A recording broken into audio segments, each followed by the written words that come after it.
different with Warframe, because Warframe's a live service game. And Miyazaki gets to direct his games and release them start to finish. Don't get to do that Warframe. Which means, for a lore hunter like me and any other lore hunters out there, Warframe is a particularly interesting game because the lore's kind of always coming. So today we're going to be talking about Requiem mods in the Heart of Deimos because there are a lot of very interesting connections between Requiem mods, the symbols on them, the statements on them, and mechanics in Heart of Deimos. Before that, though, I do like to begin and end my streams with a little bit of improvisation in the stylings of whatever we're talking about on the on my lyre, or I suppose my shawzin. So I think we're going to do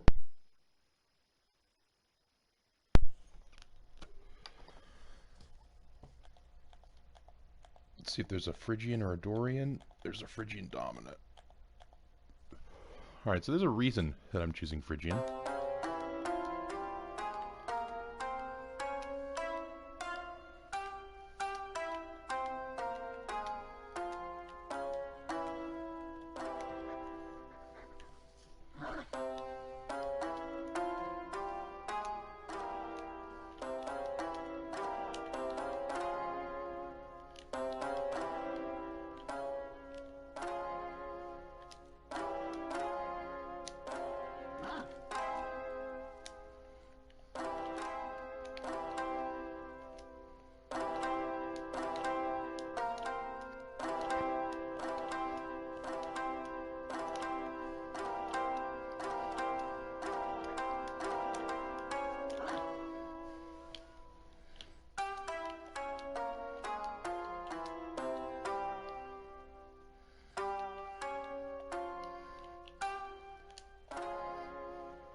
Alright, that's enough of that. So, that's the improvisation for today.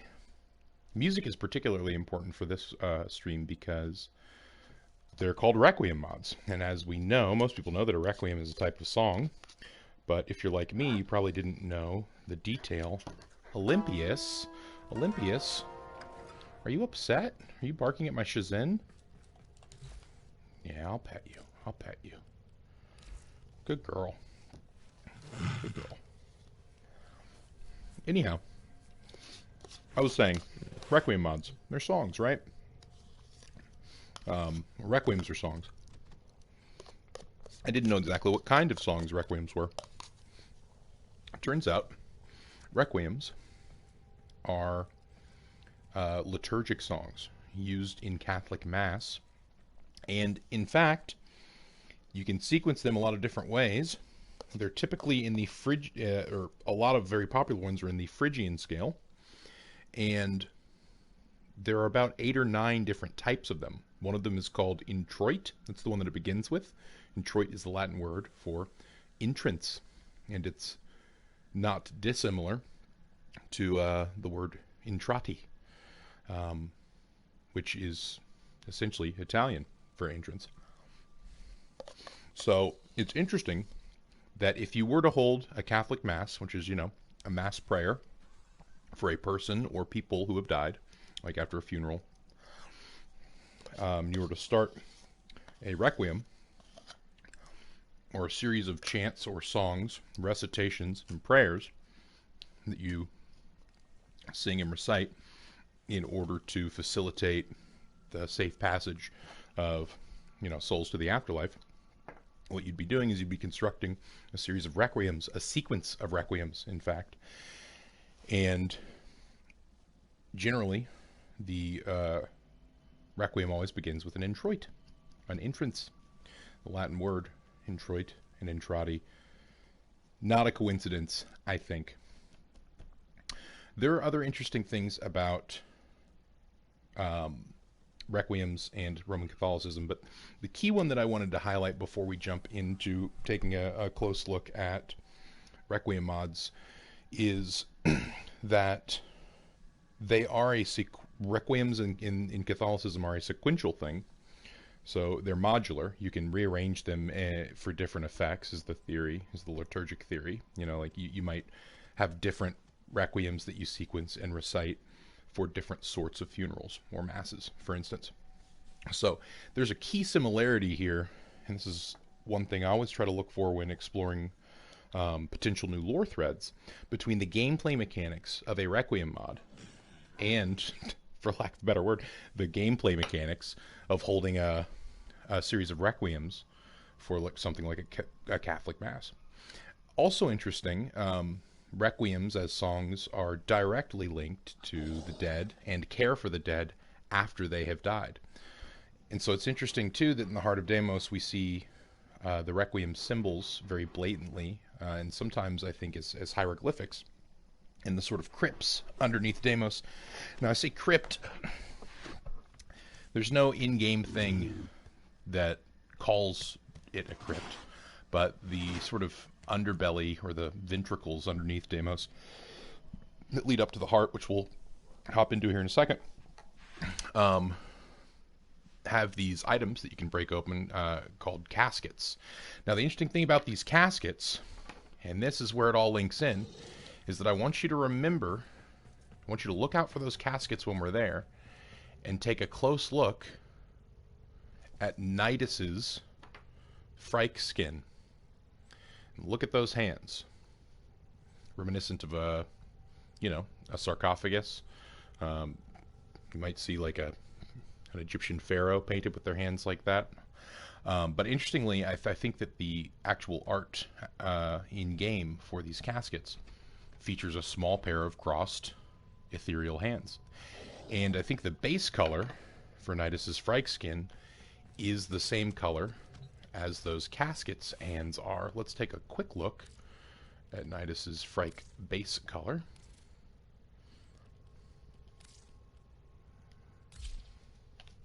Yeah, so it's like a light blue or clear. It's the sort of coloration that you might expect from an auriform tendril. You know, the things that run through, like white neural network things that run through the Orcan towers. Or, actually, even better, we can go take a look at some of those right now. Because there are auriform tendrils here in our orbiter. I want you to keep the shape and the look of these tendrils in mind too. Oh,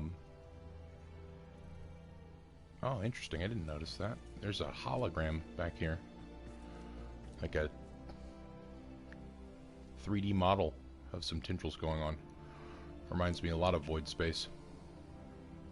Those are very unique shapes too. Huh. Was that there before? Did I just miss that? Interesting. I'm going to have to study the shapes here because they look a little bit deliberate to me with the way that these holes are placed. Could be procedural though. Okay, well let's not get too distracted, eh? But anyway, I was saying that the color of these tendrils, this sort of white energy, there's like a faint blueness in, I think, the base color of the Phryke skin. But I can't tell if that's a blue that's intended to be blue or if that's a blue that's like being used as a shade to give the give off the feel that the hands are like clear or made of glass or something like that. So uncertain if that's supposed to be transparent hands or a set of faintly blue hands. So keep that in mind, but look at the skin, and we're going to take a look at the caskets when we jump into the game. Alright, so we're going to read all these eventually, but first we're going to cover Netra, Vom, and Phos. Alright, so Phos and Vom, the day and night cycle. So the shapes here I think are important beyond just looking creepy. I think that they do actually represent a sequence or a progression. I think it's based on this center thing as an eye that opens or closes and then shifts. So we see that like the shapes present here, here, here, all very similar, only rotated, right? We have, well, these two are both have like the same base structure, it would seem, and then this one looks like it's been turned upside down. Foss completely open and on its side. Foam totally different from the other ones. In fact, if we view the mandibles of Vohm and Foss, right, the creatures that we see out there that are in that eternal fight, as like the mandibles of Lephantis, for instance. If you imagine the mandibles of Lephantis closing, you might say that it looks something like a pattern that we see here on Vohm. Interlocking, sort of like almost cephalopod or like squid-like mandibles that close over its mouth, but that look very fleshy. So, for me, if I were to try to sequence these, I think that Foss and Vohm are probably on the polar ends. And I think that that's mirrored in the fact that there's a Foss and Vohm cycle, and it regards their combat and their eternal war. Riss is very interesting because it's pretty totally different than everything else. Looks vaguely like a lotus petal. That symbol there in the middle too, where we have the diamond and then the streaks that go off, 3 on either side, and then the wavy underneath. Like, it's very reminiscent of Lotus's helmet to me. So Riss is interesting for that reason. And then Kura is interesting for 2 reasons. Kura is interesting because, number one, if we look at the hourglass shape in the middle, it looks like an octopus eye or a squid eye, right? A cephalopod eye, which are hourglass shaped in some species. And if we also interpret the hourglass as like a shifting, we could even think of Craw as like a directive in a sequence, right? Like, we see that these are very similar shapes, they're just shifted. This one points up, this one points down, this one points up but flips, this one's on its side, this one seems to be a normal eye with something like a spermacilla, like a sperm cell floating atop it, so there could be some overlap here. And then also Riss appears sort of like like the abdomen of a woman, you know, like perhaps a womb. Perhaps that triangle symbol there refers to like a place where a child is formed. So there are lots of things that we can draw from this, but the key takeaways just on an aesthetic level are that these symbols are definitely mirrored in the world and directly referenced in their name. We see in Netra that the word Eldritch is used, which is a direct reference to Lovecraft. It's also something that Miyazaki did in Bloodborne, and knowing that Steve Sinclair is at least watching from software as a studio and Miyazaki as a writer, I would not be surprised if this recent tangent was inspired by a lot of things that they learned by watching things like Bloodborne and Sekiro and Dark Souls evolve. But regardless, Eldritch confirms a Lovecraftian tinge. Now, a Lovecraftian tinge was kind of obvious, what with all the tentacles growing from things. But I think that the hourglass shape here, being the same as a squid's eye, is also like a pretty strong hint in that direction. And I think that it's also not a coincidence that there seem to be 3 smaller eyes in like one set at the bottom of the hourglass and then the other 2 on either side, because we know that Zaku is an amalgam of 3 separate entities, so we have a rule of 3s here.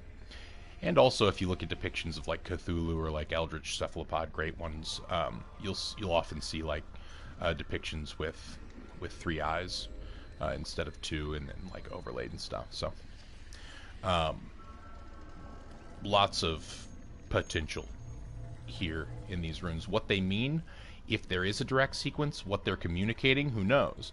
But there's a lot here to be mined, and so lore is all about exploring those threads. Now, the other thing I want to point out about Craw is if you look at Craw, which reads, "To cosmic forms from tangent planes, we end as we began." So what we can take away from this, right, are some key themes. Duality and cyclical nature. 2 cosmic forms from tangent planes. And then we end as we began. So we have a progression and also beginning and an end. Now the we end as we began is interesting because Chroma in-game is described as the alpha and the omega by Lotus in her description of Chroma. And the alpha and the omega is basically just a synonym for, you know, end and begin, right? It's the Ouroboros, the dragon that eats its tail. When the land is in ruins, Chroma will remain, kind of thing. Duality also arches over this entire update because Deimos itself, as we learned in the first couple of episodes, is a direct reference to the twin brother of Phobos, and Deimos and Phobos are respectively the twin sons of Ares, who's the god of war, and Deimos is the god of dread, specifically dread felt by those amidst battle, and Phobos is the god of fear, and they both would always drive the chariots that Ares would ride into battle on, which is definitely a metaphorical communication of, you know, if you're praising the god of war and if you're a soldier in one of these armies back then, dread and panic are the two sons of war that he always brings along with him. In other words, it's the duality of, like, you know, when you're regaling war as the central part of your religion or lifestyle because it's profitable for empires to do that and it's necessary for empires to do that. The thing that you aren't told is about that dread and that panic that sets in when it dawns on you just how brutal a battlefield is in ancient times. And so Deimos doesn't just mean any sort of dread, it means that specific sort of dread that a warrior feels when battle falls, like when battle begins. It's a very, very flavorful, unique kind of dread. And so we have even the twin brother, these two moons of Mars, Phobos and Deimos, and that's actually what they're called in real life as well. We have the duality present there as well. Okay, so Craw Eldritch. That's the thing we want to keep in mind. Craw Eldritch Hourglass. Okay, so Foss. Roiling, moaning, this realm of ours. In madness lost shall die. Okay, that one's interesting. Roiling, moaning, this realm of ours. So, roil and moan are not peaceful adjectives. They're active adjectives, right? Something that roils and moans is probably not roiling and moaning in ecstasy. It could be roiling and moaning in ecstasy, but I'd say more often roiling and moaning is used to describe agony. Also, we have the reference of things dying. In madness, lost shall die. Now, how to read that last line, I'm not quite sure. It could mean that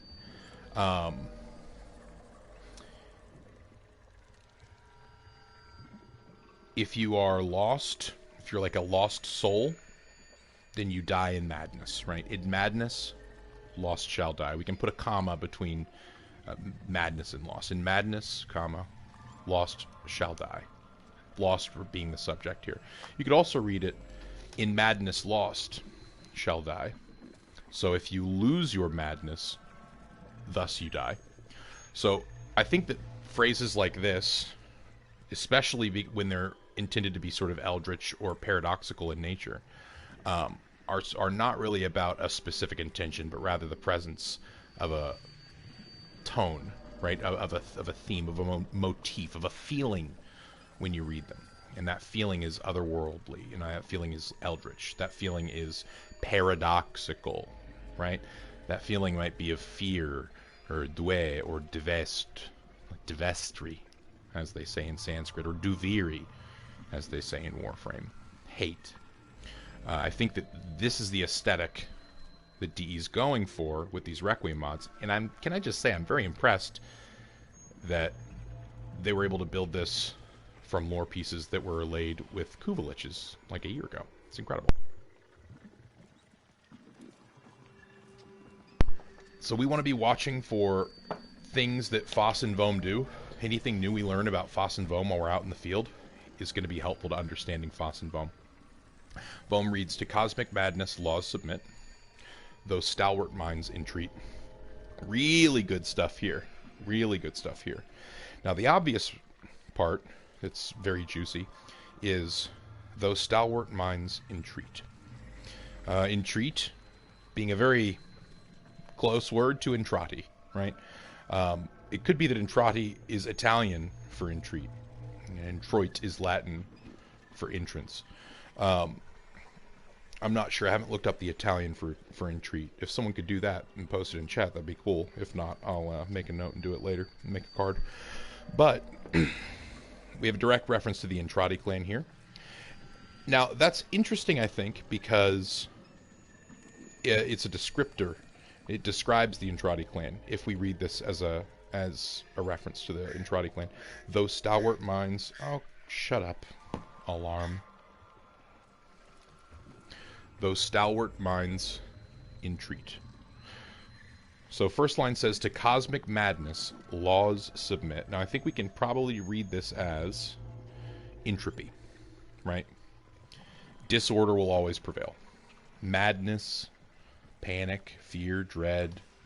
No law will withstand enough of that over time. And that's sort of the edge that void space has over regular time space. Oh, hey Luke, what's up? And here, I think that we can assume that the first line is a reaffirmation of entropy. To cosmic madness, laws submit, right? That's the man in the wall not giving a crap about our physics, essentially. That's entropy. Those stalwart minds entreat. So here, another paradox. Cosmic madness, any sort of law is going to submit.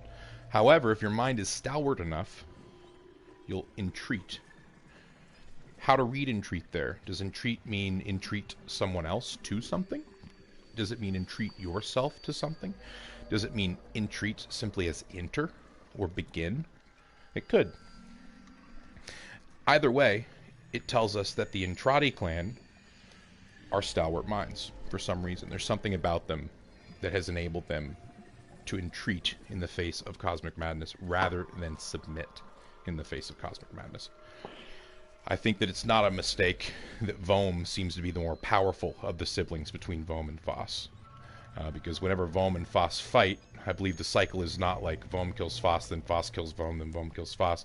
It's like Vohm kills Foss, who then is reborn and grows up and then gets killed by Vohm. And then so Foss, and so on and so forth, right? So, that's what we know so far. Keep your eye out for any symbols that you might see in the world that look like those. And let's go follow Lloyd.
Better.